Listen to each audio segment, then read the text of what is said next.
नमस्कार दोस्तों, स्वागत है आपका हमारे YouTube चैनल स्विंग सॉल्यूशंस में। इस वीडियो में हम आपको जानकारी देंगे second hand industrial swing machines के बारे में, स्विंग मशीन्स के कंपोनेंट्स के बारे में, मशीन कहां से लें, मशीन खरीदने के लिए राइट वेंडर और राइट नॉलेज कैसे एक्वायर करें। आइए बात करते हैं स्विंग मशीन्स के कंपोनेंट्स के बारे में।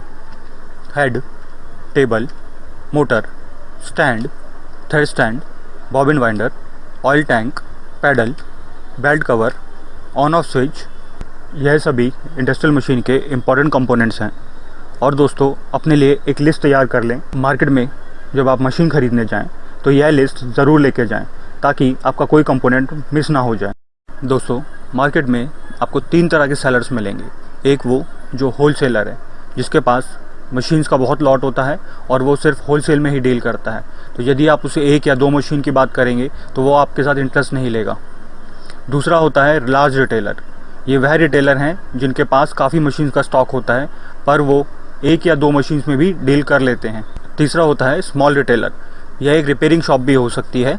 आप अपनी ज़रूरत अनुसार वेंडर सेलेक्ट करें। और दोस्तों, बात करते हुए बिल्कुल भी संकोच ना करें, इन्फॉर्मेशन पूरी लें, क्योंकि हम बायर हैं, हमें मशीन की ज़रूरत है।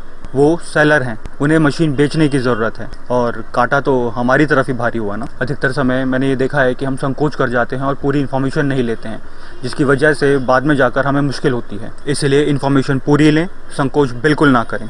अब बात आती है कि किस लोकेशन से लें। दिल्ली, लुधियाना, मुंबई, गुजरात, चेन्नई, मद्रास, तमिलनाडु, इसके अलावा और भी बहुत सारी लोकेशन है हमारी कंट्री में जहाँ से आपको स्विंग मशीन मिल सकती है। परंतु अगर स्टैटिस्टिक्स की बात करें कि सबसे ज़्यादा इंपोर्टर कहाँ पर हैं, तो सबसे ज़्यादा इंपोर्टर आपको दिल्ली में मिलेंगे। लुधियाना, मुंबई, गुजरात, चेन्नई, मद्रास, तमिलनाडु, इन सभी लोकेशंस में आपको बड़े बड़े इंपोर्टर्स मिलेंगे। मार्केट में यहाँ शॉप्स भी ज़्यादा हैं और इसीलिए आपकी ज़रूरत की मशीन यहाँ पर मिल जाती है। आइए दोस्तों, अब आगे बात करते हैं कि मशीन कहाँ से लें और कौन सी लें। बहुत ही इंपॉर्टेंट टॉपिक है दोस्तों, इस पर बने रहिएगा। देखिए, वैसे तो एक ये ट्रेंड बन गया है कि हम हर चीज़ आजकल ऑनलाइन खरीद लेना चाहते हैं, पर जब आप सेकंड हैंड और वो भी स्विंग मशीन के बारे में अगर आप बात कर रहे हैं तो मैं ये आपको बिल्कुल भी सजेस्ट नहीं करूँगा कि आप बिना देखे मशीन खरीदें। आप जाएँ, मशीन देखें, मशीन चेक करें, मशीन खुद चला कर देखें, उसके बाद ही अपना परचेज डिसीजन। तो आइए दोस्तों, इसी कड़ी में आगे बात करते हैं जुकी मशीन्स के टॉप मॉडल्स के बारे में। जब आप मार्केट में मशीन लेने जाएंगे तो मैक्सिमम आपको यही मॉडल्स देखने को मिलेंगे। अगर हम जुकी की बात करें तो जुकी में DDL 8500, DDL 8100E, DDL 8900।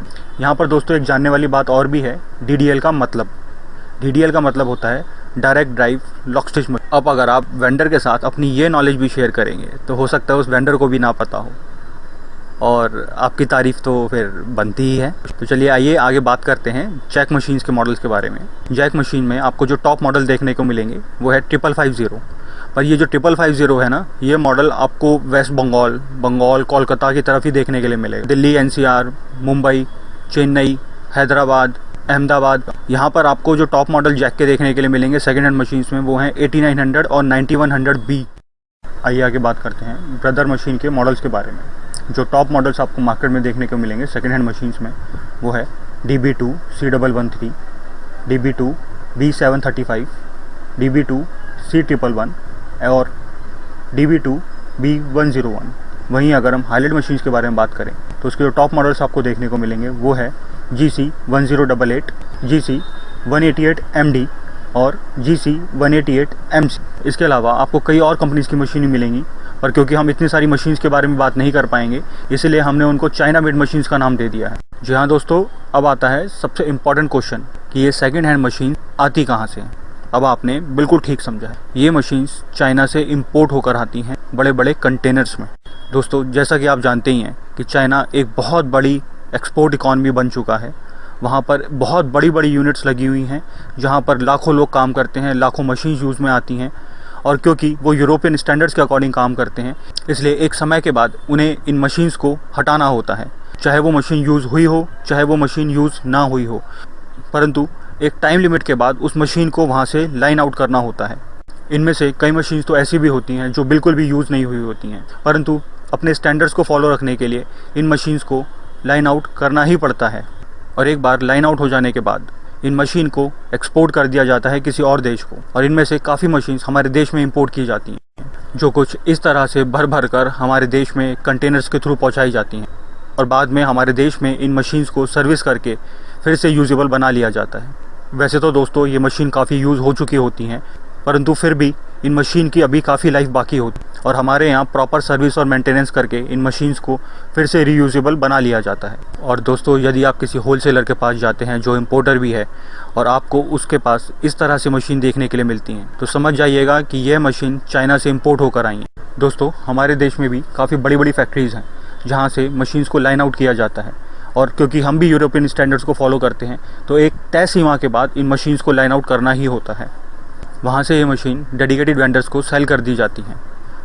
Wholesalers और रिटेलर्स को यह मशीन बेच देते हैं। यह वेंडर आगे इस मशीन को सर्विस करके चलाने लायक तो बना ही देते हैं।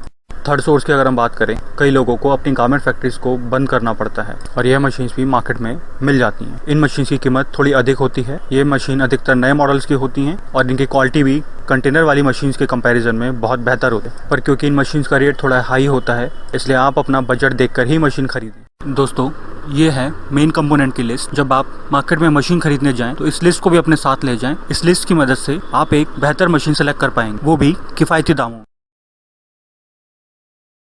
आइए दोस्तों आगे जानते हैं कि स्विंग मशीन खरीदने के लिए बेस्ट शॉप कैसे सर्च करें। तो दोस्तों यहाँ पर हम आपको बताने जा रहे हैं 2 वेबसाइट्स के नाम। पहली है indiamart.com। आप इस पर जब सर्च करेंगे तो आप काफ़ी सारे वेंडर्स मिल जाएंगे जहाँ से आप फिल्टर लगाकर भी सर्च कर सकते हैं। दूसरी वेबसाइट है justdial.com। पर भी फिल्टर्स अवेलेबल हैं। आप फिल्टर लगा के अपनी ज़रूरत के अनुसार सर्च कर सकते हैं। यहाँ से आपको प्लेयर्स के कॉन्टैक्ट नंबर्स मिल जाते हैं जिनसे आप फिर डायरेक्टली बात कर सकते हैं। दोस्तों एक ये बहुत ही इंपॉर्टेंट चीज़ है कि जब आप सिलाई मशीन खरीदने जाएं उससे पहले अपना होमवर्क ज़रूर करके जाएं, यानी कि अपनी सारी चीज़ों को नोट डाउन करके ज़रूर जाएं।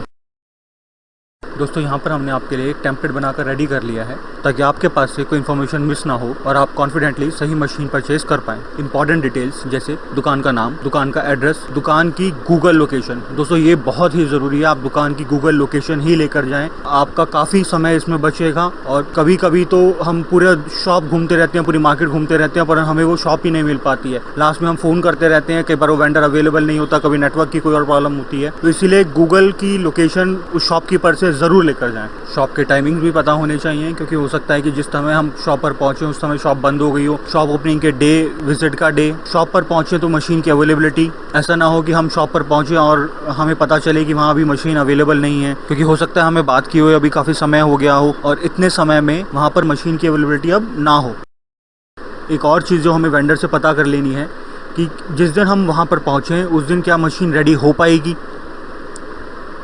या मशीन को तैयार करने में भी कितना समय लगेगा।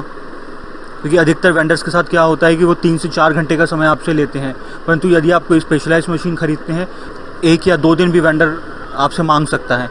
तो पहले ही पता करके जाएं और उसी हिसाब से प्रिपेयर होकर जाएं। दोस्तों पेमेंट मोड भी एक बार पता करके ज़रूर जाएं ताकि आपको पेमेंट करने में कोई दिक्कत ना हो। दोस्तों एक और बहुत इंपॉर्टेंट चीज़ है जिसका हमें ध्यान रखना है, अवेलेबिलिटी ऑफ बिल।